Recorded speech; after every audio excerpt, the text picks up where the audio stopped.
When Michael Jackson rose to child superstardom as part of the Jackson 5, him and his brothers sported natural hairstyles in a variety of lengths, commonly referred to as the Afro. Indicative of the successes in the civil rights and Black Power movements of the 1960s, the next decade saw a new wave of African Americans expressing their political commitments by adopting more traditional African styles.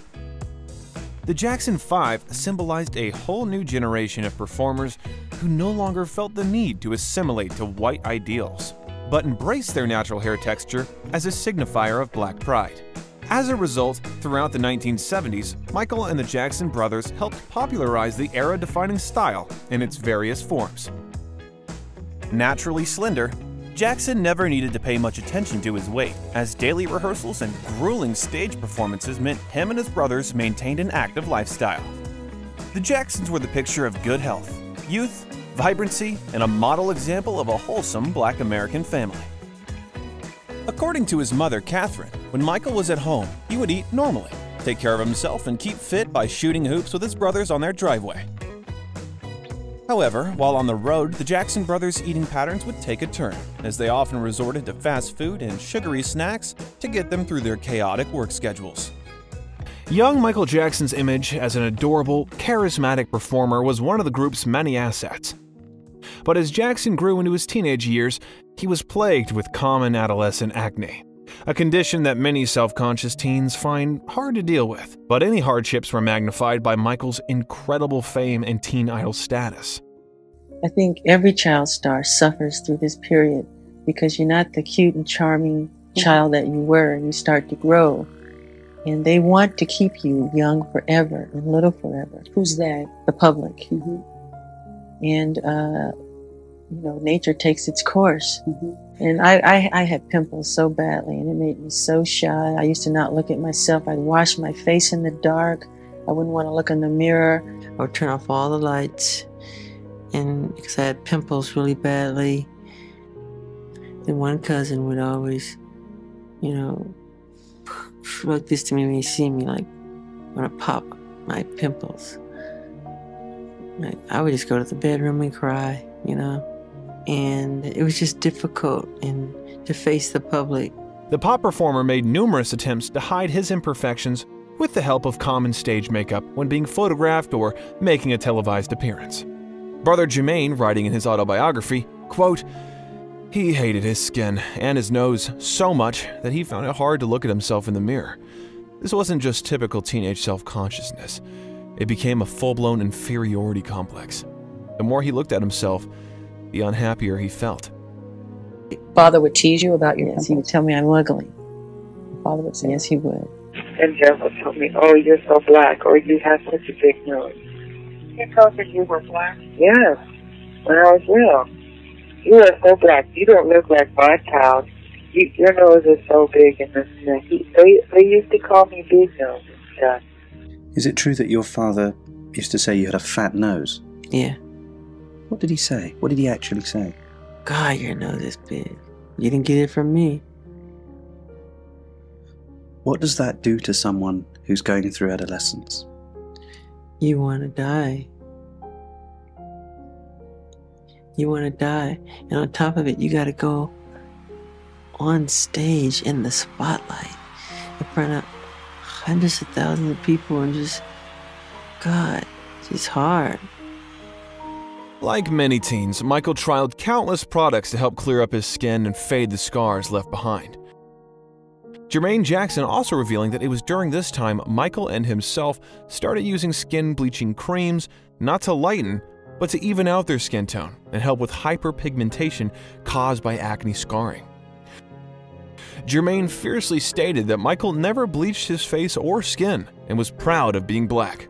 It was during Jermaine's teenage years that he also noticed a white blemish on his left thigh. A doctor informed Jermaine that it was in fact vitiligo, and not to worry unless it spreads, giving some insight as to when Michael may have first developed the condition himself, as vitiligo can be only genetically inherited. Michael Jackson's first foray into plastic surgery came in 1979, when at the age of 21, Jackson reportedly broke his nose while in dance rehearsal. Michael decided to, at the same time, undergo his first rhinoplasty. Michael Jackson entrusted Beverly Hills plastic surgeon Stephen Hoffman, who would work on the likes of Elizabeth Taylor, Joanne Rivers, Ivana Trump, and was Jackson's preferred choice for many years to come. Before, Michael Jackson's nose was characterized by its broad bridge and widened nostrils, as well as its lack of definition and projection at the tip. After surgery, Hoffman gave Michael a slimmer and more defined result, while still maintaining the integrity of his original nose.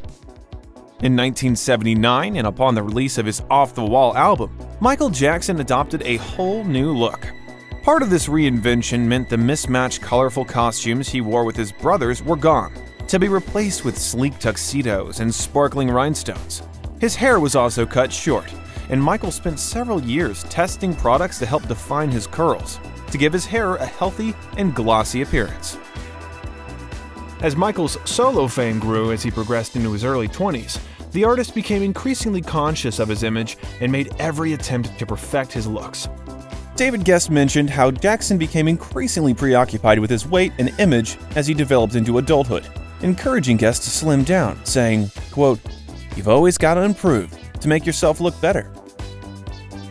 In the early 1980s, Michael Jackson sought to lose weight due to his desire for a dancer's body, believing his movements would appear cleaner and more precise when performed by a more angular body. Michael decided to go back to Stephen Hoffman to perform a second rhinoplasty. Hoffman later explained, quote, "Noses sometimes can't be reduced all at once, and it can take a two-stage procedure." Not just reshaped, Michael's nostrils were surgically reduced by cutting and removing skin, creating a scar around his nostril crease, resulting in the dramatically reduced size of his nostrils. And as a result of the second procedure, Jackson's nose was made even narrower, and the tip less bulbous. During the Thriller period, Michael Jackson's look would be defined by his iconic Jerry curl. A glossy, loosely curled style achieved by using a chemical relaxer to first loosen up the hair's wave pattern, and then another chemical solution would then be added to permanently secure the looser, curly look.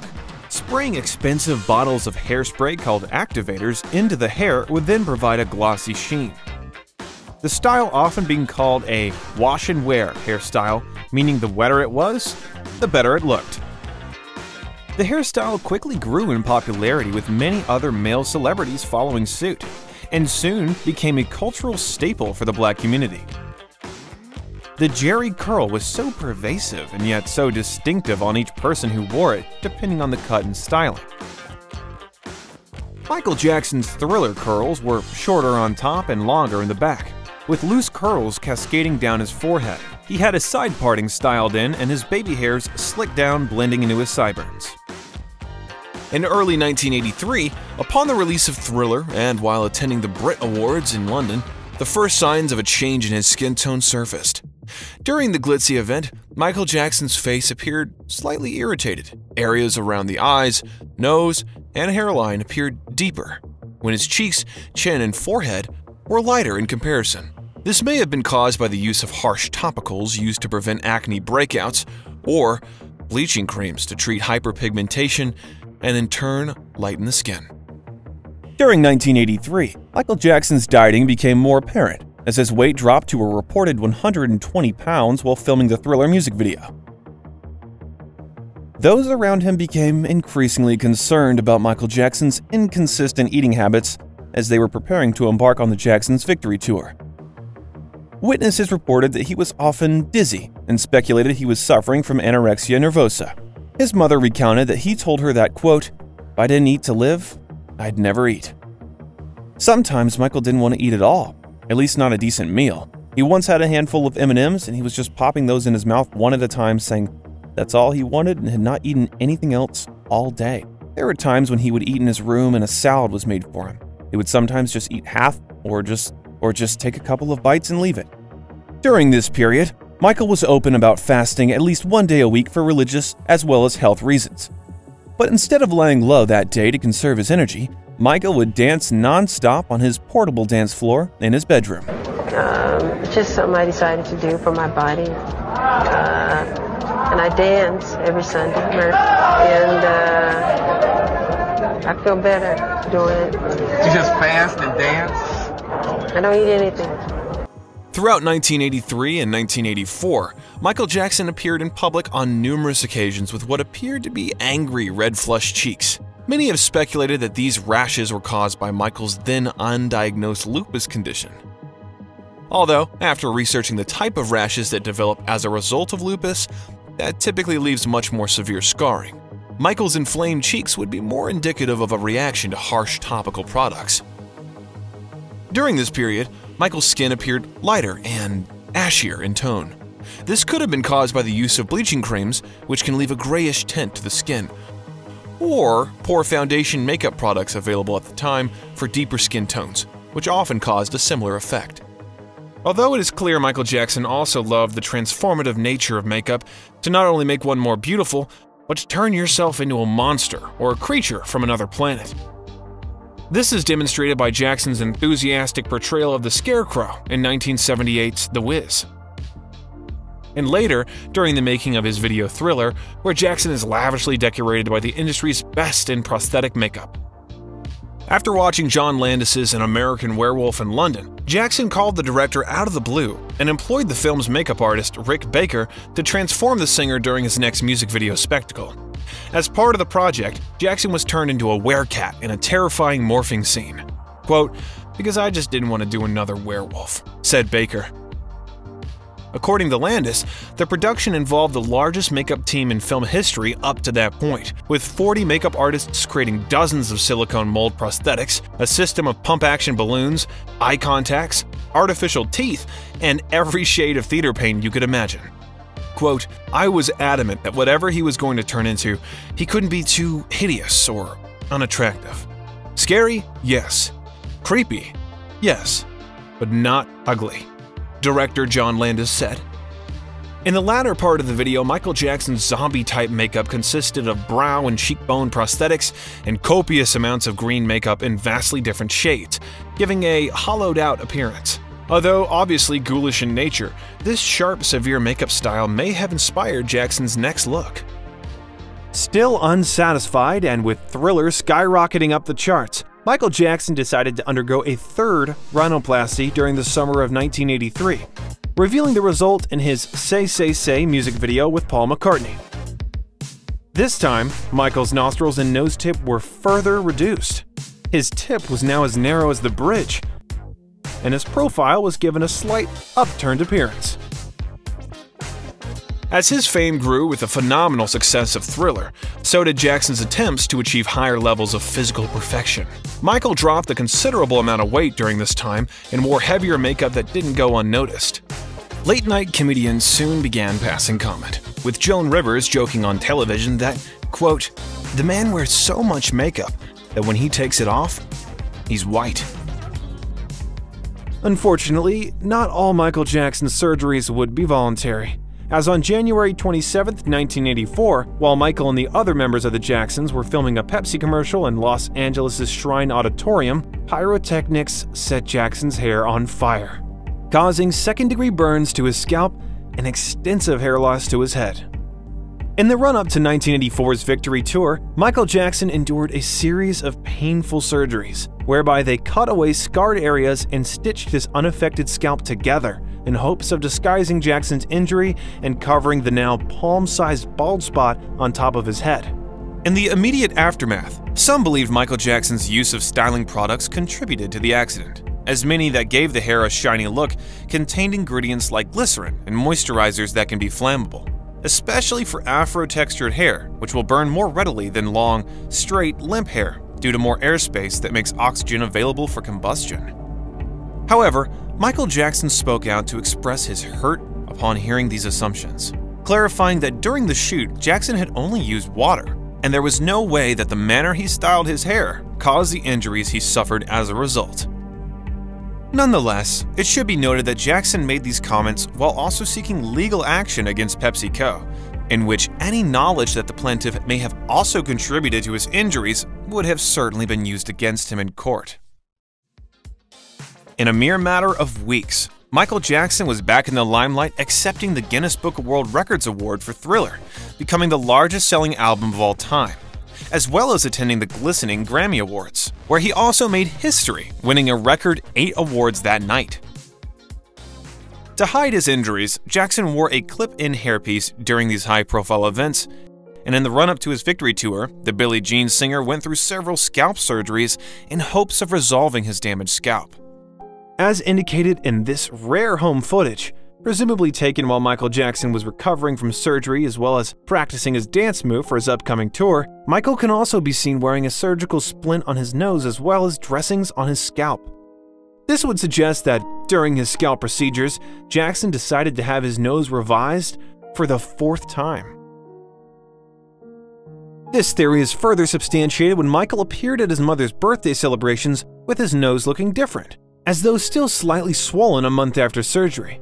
During the victory tour, it was clear from Michael Jackson's side profile that his nose tip was further refined, and its upturned position had become unnaturally whimsical in its appearance. Michael Jackson's hair during the victory tour was characterized by its looser, stringier appearance. The more relaxed look was achieved with a mixture of activator and water, with no doubt that Jackson's perspiration during his high-energy performances would have added to this overall look. Michael Jackson would appear noticeably lighter. This is largely due to a lighter shade of base he would wear throughout the show when compared to the stage makeup his brothers wore. Some have argued that Michael may have started using lighter makeup in order to conceal the early stages of his vitiligo. However, images of Jackson without makeup prove that no blotches were visible on his face at this time. Instead, it is more likely Michael used lighter makeup to complement his lightened complexion and thicker consistencies to cover acne scarring and redness that persisted on his skin. Not only shaping his eyebrows and wearing some base, Michael Jackson began applying a full face of makeup: base, concealer, contour, eyeliner, eyeshadow, mascara, brow pencil for his dramatically thinner eyebrows, and copious amounts of finishing powder for the stage lights. Theatrical makeup techniques like nose contouring that were largely unheard of in the public realm.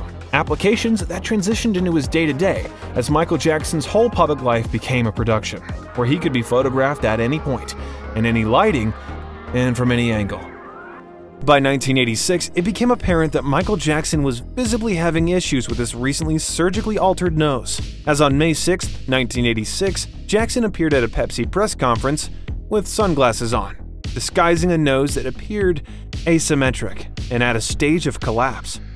With filming for commercials and new music videos coming up, the next month Michael was photographed wearing a surgical mask for the first time.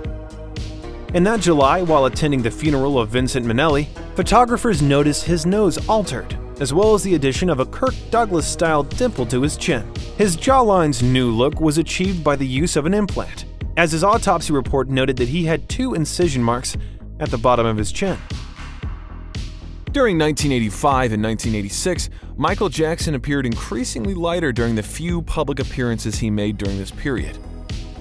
Longtime producer Quincy Jones has since stated that while recording the Bad LP, he complained to Michael about the numerous skin peels he was having during this time, believing that they were to lighten Jackson's skin rather than treat any other condition he may have had.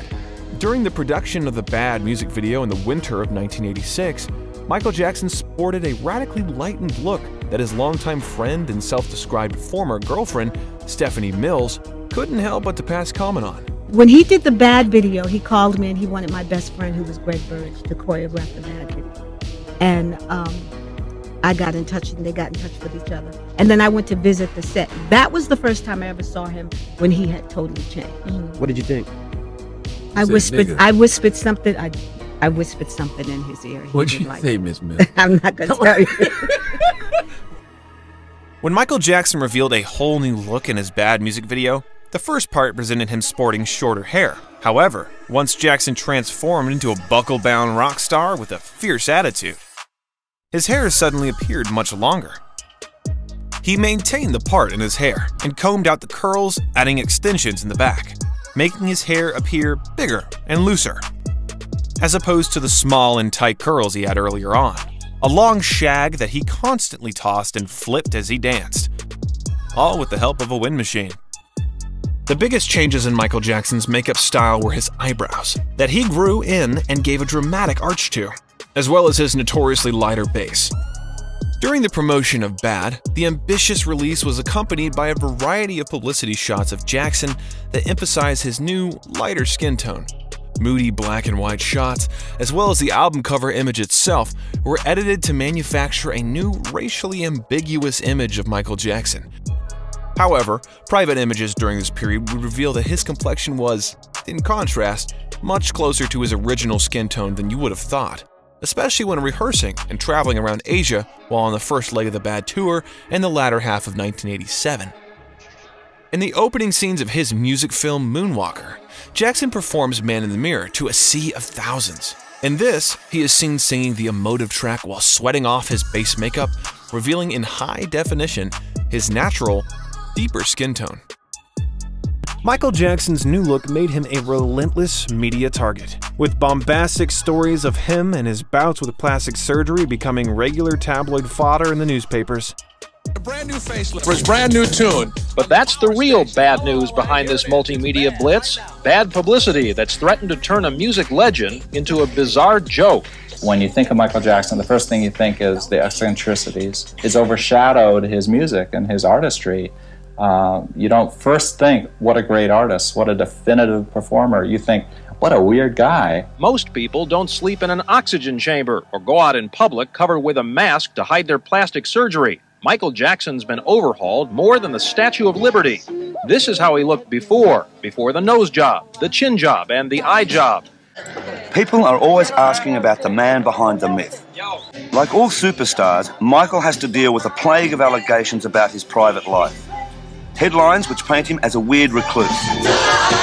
Rumours about his supposedly mammoth plastic surgery. About his supposed fascination for bizarre relics like the Elephant Man. How much of it is true? Does it affect you? Does it hurt you to see some idiotic stories that are written? Yeah, I'll answer that question if you don't mind. It hurts me. And if it hurts me, I know it hurts Michael. He's a little more blasé about it than I am. He just sort of shrugs it off. But I find it very terrible that some of the stuff that is written, particularly about plastic surgery. And it's the majority of it, not the majority, all of it is garbage and rubbish. And, you know, if that's the best thing that's the only thing they can figure out to do with their life, then, you know, they're pretty sick people. It saddens me that many actually believe the present flurry of false accusations. To this end, and we do mean end, no, I have never taken hormones to maintain my high voice. No, I have never had my cheekbones altered in any way. No, I have never had cosmetic surgery on my eyes. Any statements to the contrary are simply untrue. Jackson's spokesman also said the singer will take legal action against anyone who continues to spread this untrue information.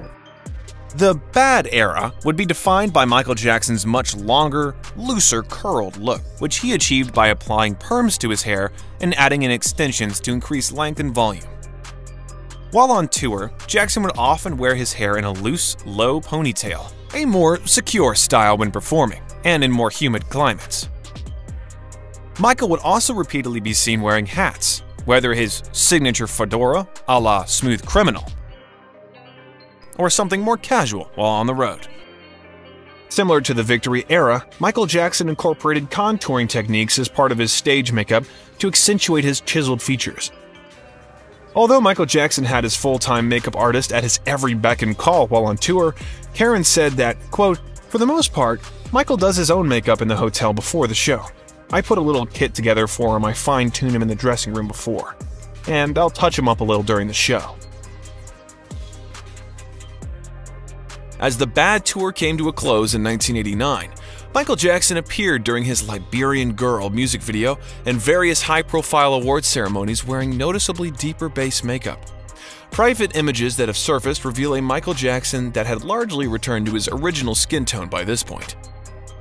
In this candid shot of Michael with AIDS activist Ryan White, taken on a Polaroid camera while White and his mother were visiting Jackson at Neverland, Jackson bears much resemblance to his image during the Thriller days of the early 1980s, including his original skin tone. On September 14, 1990, Michael Jackson received the first ever, quote, Michael Jackson Good Scout Humanitarian Award at the Century Plaza Towers in Los Angeles. With sunglasses firmly on, it is clear that Jackson was again suffering from ongoing complications with his nose, as it appeared uncharacteristically pinched and in a state of collapse. Presumably, Michael had several surgeries to help rectify these issues, but for reasons that were medically needed and not necessarily cosmetic. Recommended by his sister Janet, Michael was put into contact with Carol Lemaire, a prominent hairstylist and wig maker who had many years working in fashion and styling the hair of other celebrity clients. It was really funny because I went to Havenhurst, and when he always stayed at the back of the house where you went up these stairs, and when I knocked on the door when he was told I was there, he slammed it in my face and asked me if I could go back down and wait by the car.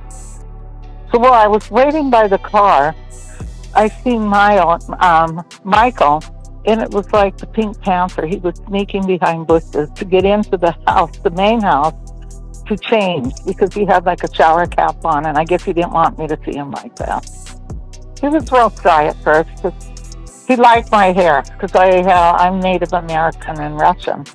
And he liked my hair because I have dark black long hair and I'm pale. And we just got to talking, and I seen what the problem was, where he got burned, and told him what I could do. And from then, I started working with him. I had pieces made, and he still had hair, but I also taught him how to care of it. You know, how to work with the front. Because sometimes when people use clips, you just pull more hair out. So, and there were times when, if you noticed he wanted a curl in the front, I would put a curl in front. Under Carol's guidance, Jackson began to experiment more, switching between his looser curled looks with perfectly tonged tresses at the front to straighter blown-out styles with the use of much larger hairpieces and extensions to give volume on top.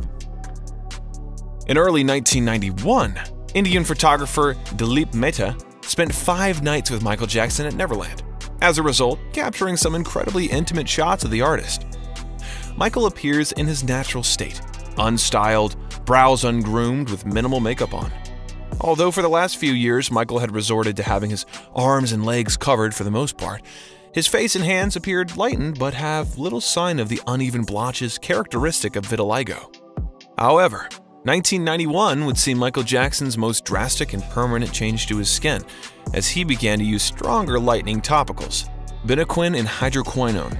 Only effective on those with vitiligo already, such FDA-approved creams are used to treat those in the advanced stages, with over 50% of their body covered in pale patches, to start the process of complete depigmentation of the skin. Recommended to be applied 2 to 3 times daily, depigmentation may begin in 1 to 4 months. However, professionals say complete depigmentation can take between 1 to 4 years, with the effect being permanent and irreversible, as it results in the death of melanocytes, the cells that make skin pigment or melanin. Following treatment, Jackson's skin would become forever sun-sensitive, and it would be recommended to avoid the sun where possible and apply SPF 50+ broad-spectrum sunscreen at least daily. During this process, Michael was shot by famed photographer Herb Ritts in June 1991. During the shoot, the artist's skin tone appeared vastly different, deeper in some shots, as well as ghostly white in others, depending on the lighting and body makeup used. The following month, Michael Jackson would visit Disney World and vacation in Bermuda with friend Macaulay Culkin, during which the artist was photographed wearing a thicker, paler base on his face when compared to his hands. Guests also took note of Michael's full head-to-toe covering looks despite the humid climate on the island. That September, when Michael Jackson began filming for the Black or White video, it's obvious that Michael was attempting to disguise his natural skin tone with heavier amounts of face and body makeup throughout the shoot. The artist is seen being patted down and new makeup applied in the breaks between the exhaustive shoot.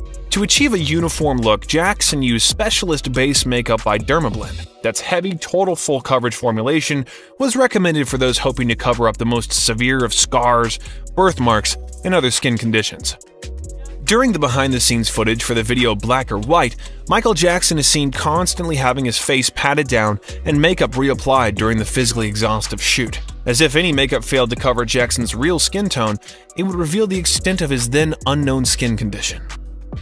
During this period, Michael Jackson's makeup was worn almost like a mask for the pop superstar, a method to hide himself away and shield him from the viciousness of the tabloid press.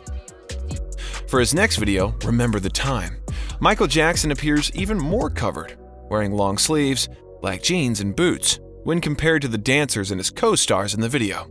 Uncharacteristic of the ancient Egyptian setting, suggesting that the treatment may have caused so much unevenness to his skin tone that it was far easily to reveal as little as possible, then cover him in thick stage makeup. In stark contrast, when Michael Jackson appeared in his In the Closet video just a few months later, the King of Pop appeared stripped back in a simple white tank top. With bare arms and chest out in the desert setting, the uncontrolled and humid environment would suggest less of a reliance on body makeup to even out his skin tone, and that the depigmentation process was largely complete. Home footage of Michael taking his shirt off after being pushed in the pool at Neverland documents a freer Michael Jackson, who outwardly appears unencumbered by the visible effects of vitiligo as he spontaneously rips his shirt off, revealing his depigmented chest and body.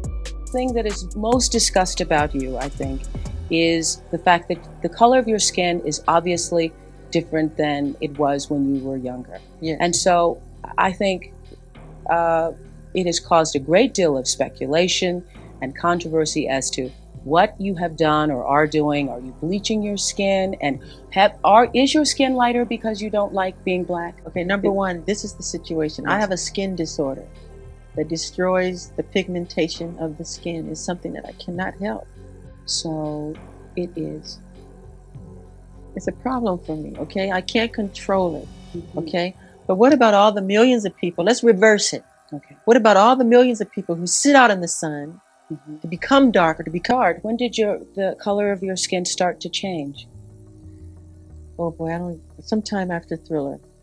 Around Off the Wall Thriller. And what did you think? I mean, it's in my family. My father said it's on his side. I can't control it. I don't understand. I mean, it makes me very sad. I don't want to go into my medical history because that's something that's private, but that's the situation here. So please, when people see something like that. I just want to get this straight. Yeah. You are not taking anything to change the color of your skin. Oh God, no. You did not purposely. We're trying to control it, and using makeup evens it out because it makes blotches on the skin, and I have to even out my skin. But you know what's funny? Why is that so important? You know, that's not important to me. By the time he began shooting the video for the lead single of his next album, Dangerous, Michael Jackson's hair appeared longer in the front, and the loose wave tousled style with prominent sideburns was less manicured and more befitting for a rock star performer. While making public appearances and performing on tour, Michael would sport a curlier version, whether completely down or half up, and with a variety of combinations of loose curls at the front. In contrast, Michael Jackson's slick-back ponytail for his In the Closet music video gave him the fashion edge. And his blown-out waves in Remember the Time reminded viewers of his more romantic side. For many fans, the latter video is believed to be the first time Michael Jackson appeared wearing a full wig. However, Lemaire, who styled Jackson's hair during the shoot, can confirm that was not the case. Oh, it wasn't a wig. It was a small hairpiece on top, and I did extensions. Right, okay. Like the curl you would see, I would always throw that in somewhere. I don't know if we had a curl on that one. They were always extensions and a hairpiece. I never put wigs on them. Never. Never. He okay, had so hair. what I don't understand this, but what is the difference between a hairpiece and a wig? A hairpiece is something that a man can wear on top, and then you could put extensions on the bottom instead of putting a whole hairpiece on them. To make a person more comfortable because it's like it's their hair. You know, it's different when you put them in a full wig. It's like they don't feel the same. I never told him, but I used to give his hairpieces. I didn't tell the woman whose hairpieces they were, but I would give them to her to get put on Little Richard's head. Isn't that funny, though? He never knew he was wearing Michael's hairpieces. While on the Dangerous tour in 1992, British tabloid newspaper The Daily Mirror published an unflattering photograph of the singer and stated that it showed Jackson's face in a state of advanced decay after alleged extensive plastic surgery. Jackson's team responded by threatening legal action against the publication, with an already self-conscious Michael Jackson emotionally shattered by the direct attack at his appearance. Jackson arrived in London and was photographed, often covering his face while out in public as a result of the news story. Immediately after, Michael Jackson's makeup style changed as he adopted heavier eyeliner and more dramatic dark shadow on his eyelid corners. Another ongoing grievance that Michael Jackson continued to seek treatment for well into the 1990s was for his scalp.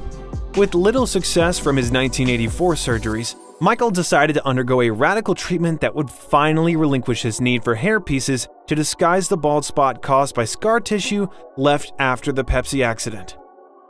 The tissue expander treatment consisted of implanting balloons into areas surrounding the scarred tissue that over time are blown up to expand the skin on the scalp. This is in the hope of then, in surgery, they can stretch the skin over the affected areas, cut the scar tissue out, and sew the healthy areas together.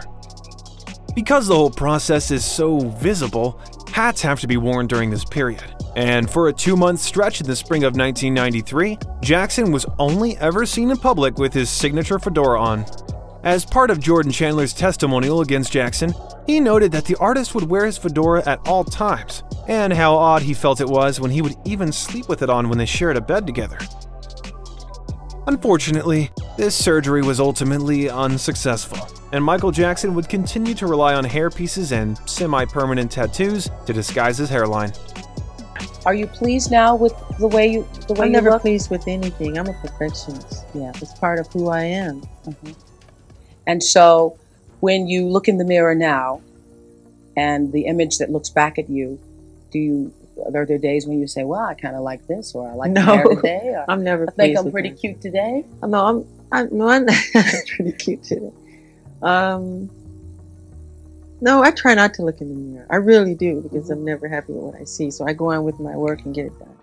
The following year, Michael Jackson started wearing lipstick. Most notably, he grabbed a shade and applied it just before the camera started rolling for his live worldwide interview with Oprah Winfrey in 1993. Soon after, Michael Jackson started experimenting with eyelash extensions, resulting in Bambi-like flicks at the corners, a treatment he most likely resorted to due to the long-time effects of his lupus condition that can result in all types of hair loss.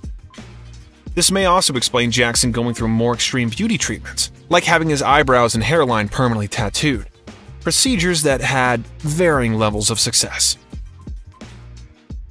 As he entered the mid-1990s, Michael Jackson became increasingly dissatisfied with his front hairline. In this image, it is clear where Michael's natural hairline ends and where his hairpiece starts. Jackson over the years would make several attempts to disguise his larger hairpieces and help blend it into his natural hairline with the use of makeup and strategically placed strands of hair. In the summer of 1995, the artist decided to adopt a new look for the release of his History album, cutting much of its length in the back but keeping volume on top, which was typically styled in a center part. Although, Michael experimented with different looks over the coming months.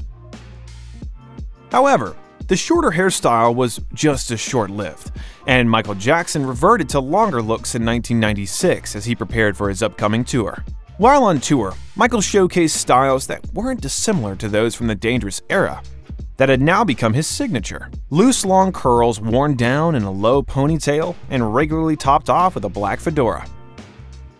Throughout the coming years, many images have surfaced of Michael Jackson that in some way show the battle he had to conceal and even out his depleted skin tone. Particularly troublesome areas appear to be the arms, chest, ears, and eyelids, as such creams were not recommended for thinner areas of skin, which may explain Michael's heavier use of eye makeup in later years as a result. Michael Jackson's drastic, quote, race erasing transformation was ridiculed in the worldwide press for many years ahead, compounded by the persistent struggle he faced covering dark spots and maintaining a consistent look to his complexion. Former wife Lisa Marie Presley revealing that in private, Michael was so self-conscious about his condition that he would very often sleep in his heavy makeup. Somehow people still are not, they don't feel they've heard everything about the whiteness of your skin, and that it's not somehow a choice on your part, along with the makeup, to be, is it to be neither black or white, neither to look completely male, to be in the androgynous zone? I think they want to know It is a decision on your part some way, the way you look. Where does it come from? I think it creates itself, nature. He's an artist. He has every right, and he is constantly remodifying something or changing it or reconstructing it or, working on some imperfection that he thinks needs to be worked on. If he sees something he doesn't like, he changes it. Period. He re-sculpted himself. He's an artist. I might want to put a red dot right there one day. But 2 eyes right here. Do you wish you were the color you were again? Do I wish I was the color? You have to ask nature that. I love black. Now a ghostly white shade of pale, Michael Jackson more than ever needed some makeup magic to bring dimension to his face, so the bright stage lights didn't wash him out completely. This period was characterized by even more dramatic contouring of his face and nose, as well as further tattooing, but this time as lip liner. The look was befitting for the stage, but looked utterly bizarre when worn in any other context. For example, when Jackson posed with his new wife, Debbie Rowe, after their marriage in Australia in November 1996, having just performed in concert, Michael Jackson left the venue and back to his hotel to engage in the wedding ceremony while still in his stage makeup. Any images taken that evening were plastered all over the morning newspapers, only adding to the already sensationalized nature of the shocking news story. By the late 1990s, Michael began wearing shoulder-length blown-out looks that would ultimately define his style for the next decade. Apart from a few fleeting experiments, Michael Jackson exclusively wore long, lace front hairpieces with a center part. By 2001, and at the release of his album Invincible, Michael Jackson was again having significant issues with his nose. Presumably untrusting of doctors, the artist had effectively given up trying to rectify its problematic issues. Described by doctors as having a, quote, nasal cripple, Jackson could no longer breathe through his nose. From images, it is clear from his side profile that Michael Jackson's nose lacked any projection, as though it had collapsed onto itself. And also, he didn't have enough nasal passage for his nose to function for breathing. Behind the scenes, Karen Fay, Jackson's longtime makeup artist, has revealed that it was suggested to him that he should darken his skin and wear a prosthetic nose during the filming of his You Rock My World music video. However, once this request got to Michael, the artist was reportedly so distraught, he lashed out and trashed his dressing room, breaking down into a puddle of tears and crying over his years of intense insecurities concerning his appearance. However, it appears that Michael Jackson did eventually seek treatment to rectify his nasal issues, as indicated on November 13, 2002, during an appearance in the Santa Maria Superior Court. During his questioning, Jackson was asked by the judge to remove his surgical mask, and when he did, Jackson revealed his nose was covered in tape used to limit swelling after surgery. After his appearance, images taken were splashed across newspapers with headlines suggesting the tape held Jackson's nose together, and that without it, his nose would fall apart. Of course, all untrue. Michael Jackson had actually undergone a successful reconstruction that brought a lot of the structural integrity of his nose back. With an intense fear of growing old and of the aging process, Michael Jackson became a regular client of Arnold Klein, a dermatologist that specialized in dermal filler injections. To initially treat Jackson for acne and scarring that had occurred as a result of cosmetic surgery, but then to combat the signs of aging with regular filler and Botox injections, starting from the early 2000s. As indicated by scars noted in his autopsy report, in 2003, Michael Jackson sought a more invasive solution and decided to undergo a full facelift procedure. Jackson revealed his new, more youthful look by making several public appearances like that at the BET and Radio Music Awards that year. The latter being when this image was taken of Jackson, causing a media sensation and again splashed across tabloid front pages under numerous plastic surgery disaster headlines. A photograph Michael Jackson grew to detest. The star who spent his adult life morphing from one look to another actually admits his own face repulses him. I saw it on the computer. It made me sick when I saw it. What? Like a liquor. It looked like it was horrible. I don't like it. I never liked it. That's why I wish I could never be photographed or seen, and I push myself to go to the things that we go to. I just don't want to look old. I hate to see people grow old. He didn't want to see himself in the mirror with wrinkles. He had a whole thing about getting older. Did he ever talk to you about plastic surgery? I used to always tell him he had to stop. He swore to me he did, but he didn't. By this time, Michael had permanently tattooed the front of his hairline to help make it look fuller and darker. However, his longtime hairdresser Carol Lemaire contests that this procedure could well have killed the follicles and caused further hair loss at the front of the hairline, only adding to the expanding bald spot Jackson was already suffering with after multiple failed procedures and illnesses, causing him to lose even more of his natural hair. Doctors said they could fix the burn. They could get it to where he wouldn't have to wear nothing, but that never happened. He went through, I think, maybe 3 different surgeries, and it just finally was like, let's stop.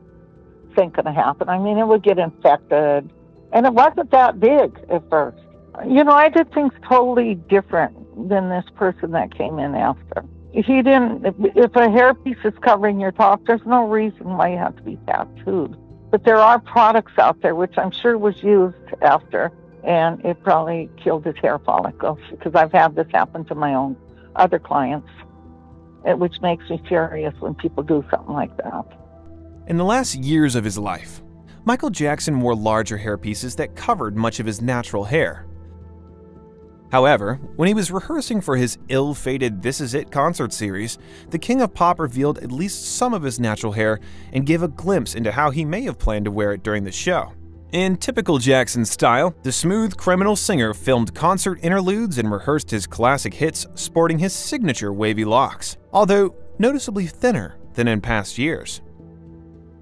After years of humiliation and having to hide the true extent of his condition, Jermaine Jackson, in his autobiography, recounts a vulnerable moment in 2005. Quote, "He stands in front of us, head bowed, as if he feels shame. It is the first time I have seen the true extent of his skin condition, and it shocks me. His self-consciousness is such that he has kept his body hidden from even his family until now. His torso is light brown, splashed with vast areas and blotches of white, spreading across his upper chest. One patch of white covers his ribs and stomach, another runs down his side, and blotches cover one shoulder and upper arm. There is more white than brown, his natural skin color. He looks like a white man splashed with coffee. This is the skin condition, the vitiligo, that a cynical world says he doesn't have, preferring to believe that he bleaches his skin."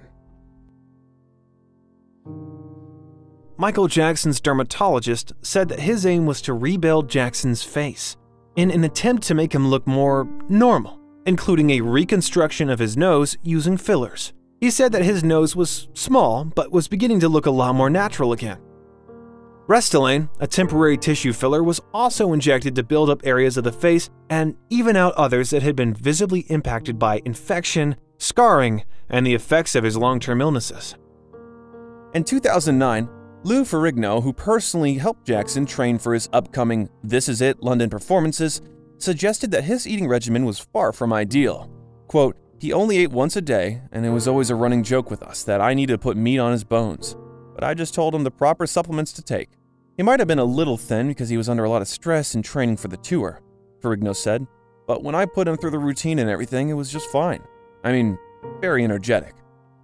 Michael Jackson would often skip meals, and at one point a person was employed solely to remind him to eat, and the tour director would help by cutting up Jackson's chicken for him. Karen Fay, his makeup artist and friend, said in an interview that she could actually see his heartbeat through his skin chest.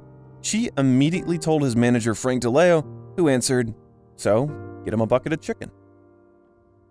Mike LaPerouse, Michael's former security, said, quote, "He was always thin." On June 26, 2009, the morning after Michael Jackson's sudden death from cardiac arrest, Jackson weighed 136 pounds and measured 5.75 feet tall. According to details taken during his autopsy, Jackson's stomach was absolutely empty of any food, except for partially dissolved drugs, which he took a few hours before his final moments.